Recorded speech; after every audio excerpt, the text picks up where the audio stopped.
should flow naturally, as if, oh, imagine, a well-dressed young man in the 1970s, smiling politely and offering a helping hand, or asking for a bit of help himself. He seems harmless and charming. That was Ted Bundy on the surface. He was handsome, educated, and friendly. You would never guess that behind those warm smiles lurked one of the most notorious serial killers in American history. The story of Ted Bundy is as frightening as it is fascinating.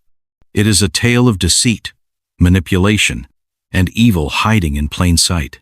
Bundy did not look like the kind of person who would commit such horrific crimes, and he used that to his advantage.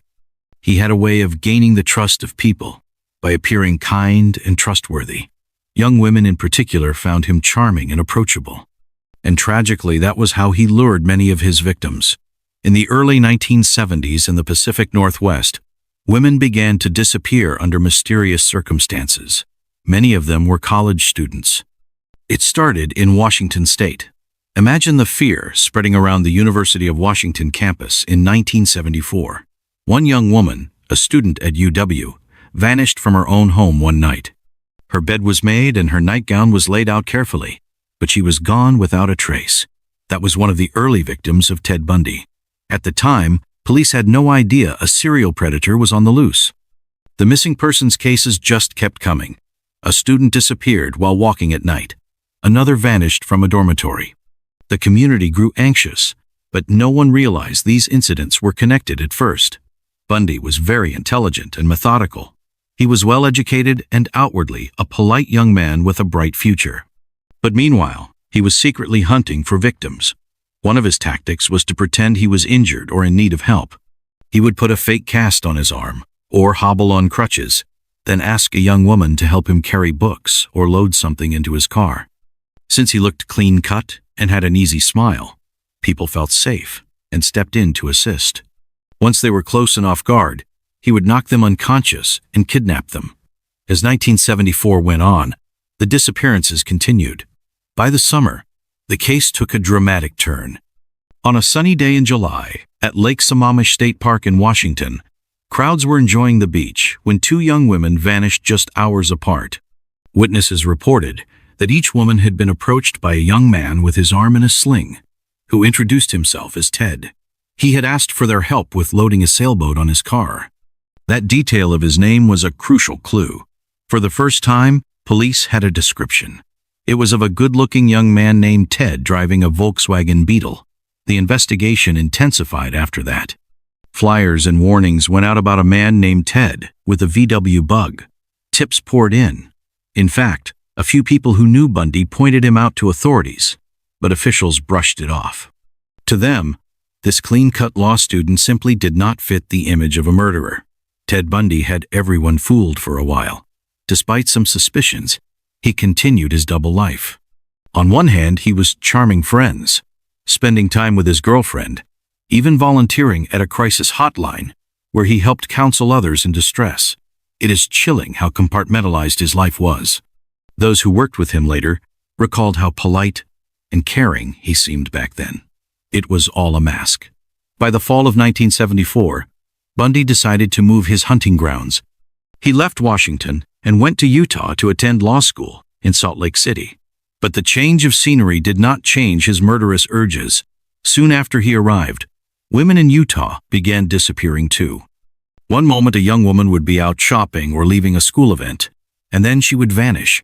In November that year, Bundy tried a bold ploy that would eventually lead to his downfall. In a suburban shopping mall, he approached an 18-year-old woman named Carol. He pretended to be a police officer, complete with a fake badge, and told her someone tried to break into her car. He managed to lure her into his Volkswagen under the guise of taking her to the station to file a report. As he drove, Carol sensed something was very wrong. This supposed officer was not heading toward any police station at all. Bundy pulled over and suddenly grabbed her, trying to slap a pair of handcuffs on her. Carol fought back fiercely. In the struggle, he accidentally fastened both cuffs on the same wrist, leaving one of her hands free. She managed to fling open the car door and escape. Imagine her terror and relief, running away into the night with handcuffs dangling from her wrist. But she survived. Carol went to the real police and gave them a description of her attacker and his car. That same night, not far away, a high school student named Deborah disappeared after leaving a school play to pick up her brother. The only clue was that witnesses recalled a stranger in the parking lot before she vanished. It was Bundy again. Carol's brave escape was incredibly important. She could later identify Bundy and testify against him. But at that moment, in 1974, Bundy slipped away after Deborah's abduction. Authorities in Utah did not yet realize they were dealing with the same Ted who had terrorized Washington. Over the next several months, Bundy continued to blend into society when he needed to. He kept up appearances as a student, and even as he killed, he did not leave much physical evidence behind. He was clever and careful about that. But he was not invincible. In August 1975, his luck began to run out. Late at night in a Salt Lake City suburb, a patrol officer noticed a Volkswagen driving erratically with its headlights off. The officer, Sergeant Bob Hayward, thought it looked suspicious and pulled the car over. Inside was Ted Bundy. This routine traffic stop by pure chance put the police face to face with the wanted killer. Bundy looked nervous, and when the officer searched the car, he found a chilling collection of items, including handcuffs, a ski mask, and other tools that looked like a kidnapping kit. Bundy tried to explain it away, but the officer was not convinced. He arrested Bundy on suspicion of burglary. Now the police in Utah had a man in custody who, unbeknownst to them, might be the serial killer they had been hunting. Bundy was eventually linked to the attempted kidnapping of Carol through her identification and other evidence. She picked him out of a lineup, confirming he was the man who attacked her. This was a turning point.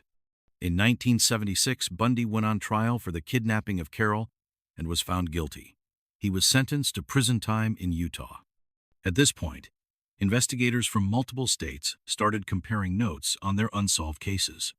Detectives from Washington, Utah, and Colorado began to suspect that Bundy was the man behind many of their murder cases. He was the common link they had all been missing. Finally, some pieces of the puzzle were coming together. Authorities were building murder charges against him now that they had him behind bars. Colorado officials charged him with the murder of a young nurse named Karen who had disappeared from a ski resort. Bundy was transferred to Colorado to face this charge. It seemed the killing spree was over, and that Bundy would be held accountable at last. But Ted Bundy was not done creating chaos, not by a long shot. Bundy decided to take matters into his own hands and escape. In June 1977, he was in Aspen, Colorado for a court hearing. Bundy had chosen to represent himself as his own lawyer, which gave him certain privileges. The judge allowed him to use the courthouse law library to research his case, and he wasn't handcuffed or shackled at the time, so he could move around more easily. Bundy saw an opportunity. During a recess, he asked to go to the library to work on his case. With a guard momentarily distracted, Bundy slipped behind a bookcase, opened a window, and jumped from the second story.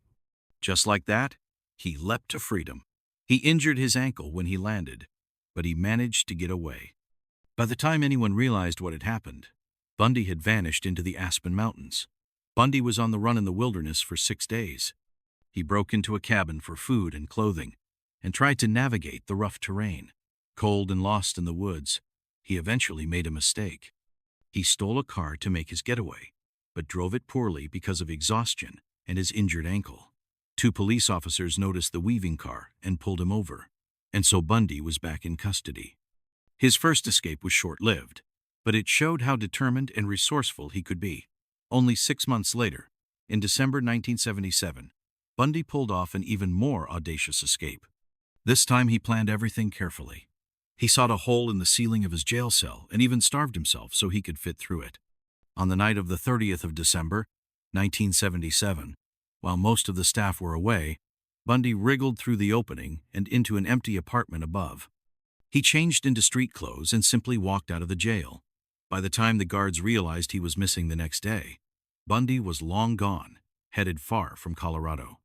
He soon made his way to Florida to lay low and start a new life on the run. By early January 1978, Bundy was in Tallahassee, Florida, posing as a student at Florida State University under a fake name. He rented a room and tried to blend in, but he could not suppress his urges for long. About a week after his arrival, he went on a violent rampage that would become infamous. Only about a week after arriving in Florida, Bundy went on a violent rampage. In the early hours of the 15th of January 1978, he crept into the Chi Omega sorority house on the Florida State University campus. It was around 3 in the morning when he slipped inside, through a door with a broken lock. Many young women were asleep inside. Bundy moved from room to room like a shadow. He brutally attacked several of the sleeping women inside. 2 of the young women were killed, and 2 others were badly injured but survived. Not yet satisfied, Bundy then slipped out and assaulted another woman in a nearby house. Within minutes, he had left a trail of carnage and vanished into the night. Tallahassee was in a state of shock after the sorority attacks. With only vague descriptions and no immediate suspects, no one realized that the infamous Ted Bundy was in their midst. Then, only a few weeks later, Bundy struck again. In February 1978, Bundy abducted a 12-year-old girl named Kimberly from her school in Lake City, Florida. It was an unthinkable crime committed in broad daylight.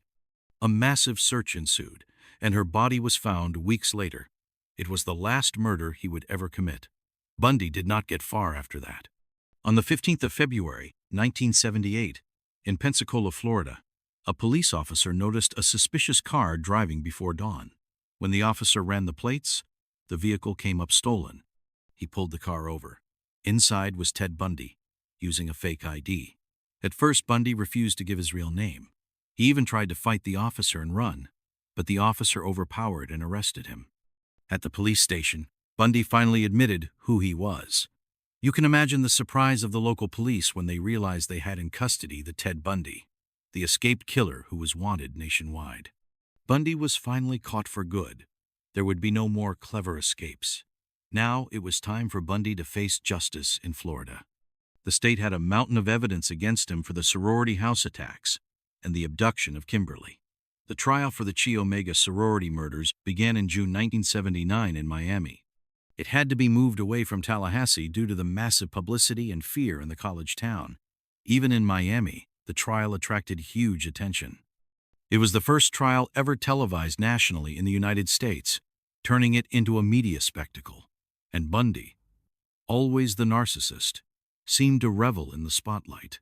He even acted as his own attorney for part of the trial. He addressed the court with the same confidence he used to charm his victims, and he personally cross-examined witnesses, often arguing with the judge. It turned the trial into quite a spectacle. The prosecution presented a strong case. They had plenty of evidence to work with. One of the most damning pieces was a bite mark.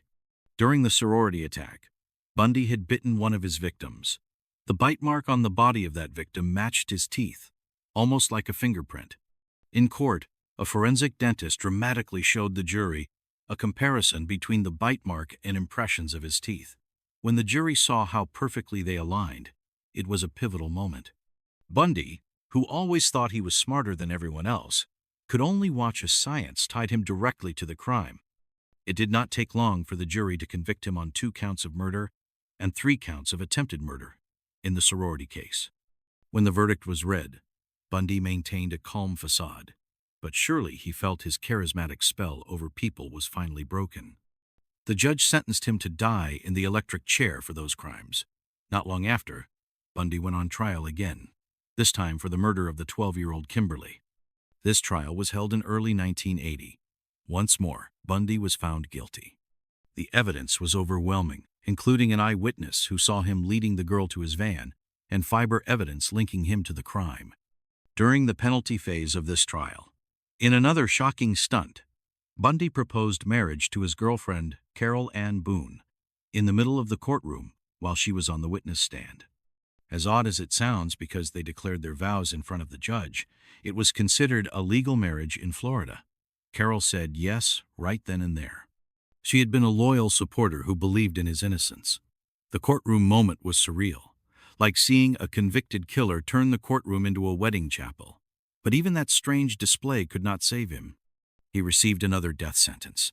Now Bundy had multiple death sentences and was headed to death row.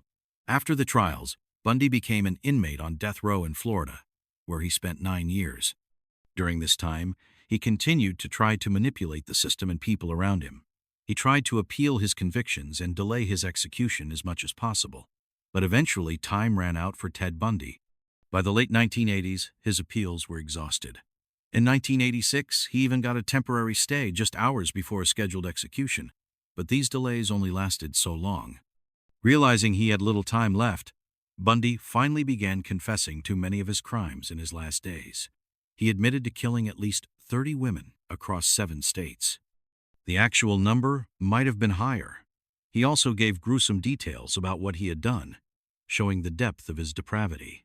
In a last-minute attempt to sway sympathy or perhaps delay his execution, Bundy even tried to blame his behavior on an addiction to violent pornography and other influences. Many felt these late confessions and excuses were just more attempts by him to manipulate the narrative up to the very end. Finally, the day came when Ted Bundy met the end that society had decided for him. On the 24th of January, 1989, in the gray hours of the morning just before dawn, Bundy was led into the execution chamber at Florida State Prison. He was strapped into the electric chair, a device grimly nicknamed Old Sparky. In his final statement, he asked his attorney and a minister present to convey his love to his family and friends. It was a surprisingly normal and even gentle-sounding goodbye from a man who had shown such cruelty. And then, just like that, it was over. Shortly after 7 a.m., Ted Bundy was executed in the electric chair. News of his death quickly spread to the outside world. Outside the prison, crowds of people who had gathered through the night erupted in cheers at the moment of execution. Some had signs, some danced and set off fireworks.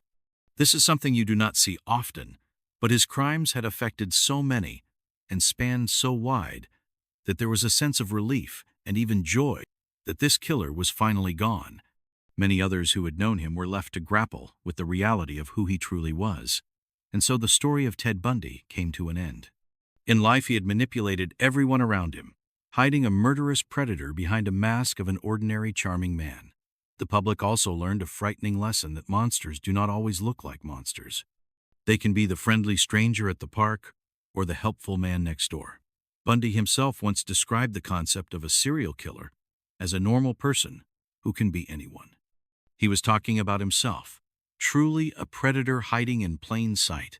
And that, as they say, is the tale of Ted Bundy, a seemingly ordinary man who turned out to be an extraordinary monster. The tragedy he caused will never be forgotten. This story is told and retold to ensure that the victims are remembered, and that people remain aware that sometimes the worst danger can come wrapped in a package of trust and charm. The life of Ted Bundy ended in that Florida prison, but his dark legacy continues to fascinate and warn us, even as we shake our heads at the almost unbelievable saga of the charming killer who thought he could get away with anything.